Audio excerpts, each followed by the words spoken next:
네, 7시간 가까이 이어진 전국지검장 회의에서 어떤 이야기가 오갔는지 좀 더 구체적으로 들어보겠습니다. 박병영 기자, 회의가 끝나고 브리핑까지 했는데 공식적인 발표 내용 외에 회의에서 나온 내용이 있습니까?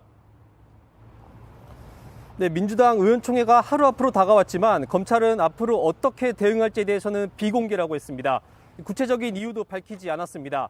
다만 김호수 검찰총장이 국회를 찾아갈 수 있냐라는 질문엔 그럴 가능성은 당연히 있다며 전제 조건 없이 국회의원과 국민에게 자세히 설명하겠다는 입장이라고 전했습니다. 네, 고검장 그리고 지검장 계속해서 검찰 지휘부 회의가 이어지고 있는데 이례적으로 회의가 이어지는 이유 들어볼까요? 예, 민주당이 검찰 수사권 폐지에 속도를 내면서 검찰 내 위기감이 커졌기 때문입니다. 실제로 회의를 마치고 나온 김우곤 대구지검장은 법이 통과되면 현실적으로 되돌리기 어렵기 때문에 검사장들도 목소리를 내야 할 때라고 생각했다고 말했습니다. 사실상 민주당이 법안 처리를 강행하면 검찰로서는 막을 마땅한 방법이 없기 때문입니다. 또 일선 검찰청에서 회의를 거쳐 수사권 폐지 반대 성명을 내는 상황에서 검찰 간부들이 가만히 있기 어렵다는 상황이 작용한 것으로 보입니다. 네, 검찰의 수사권을 없애면 그 피해가 국민에게 간다는 게 검찰의 주장인데 그 논리가 뭡니까?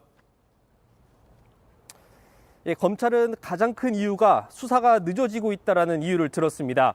이 대한변협이 설문조사한 결과 변호인의 67%가 이에 대해 불만이라는 통계를 근거로 삼았습니다. 이 검찰 주장이 아닌 경찰의 통계를 봐도 이 점은 일정 부분 맞는 말입니다. 이 경찰청 통계를 보면 수사권 조정 이후 경찰의 평균 사건 처리 일수가 8.6일 늘어났습니다. 예, 법조계 안팎에서 어떤 이야기가 나오고 있습니까?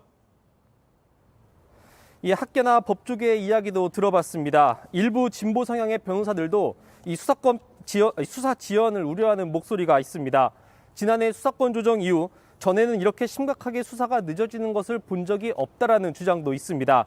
이 반면에 한 법학 교수는 검찰 수사권 조정 논의가 20년 이상 됐는데도 아직까지 검찰이 권한을 남용하는 것을 막는 마땅한 장치가 없다며 검찰 개혁이 이번에는 완성돼야 한다고 밝히기도 했습니다.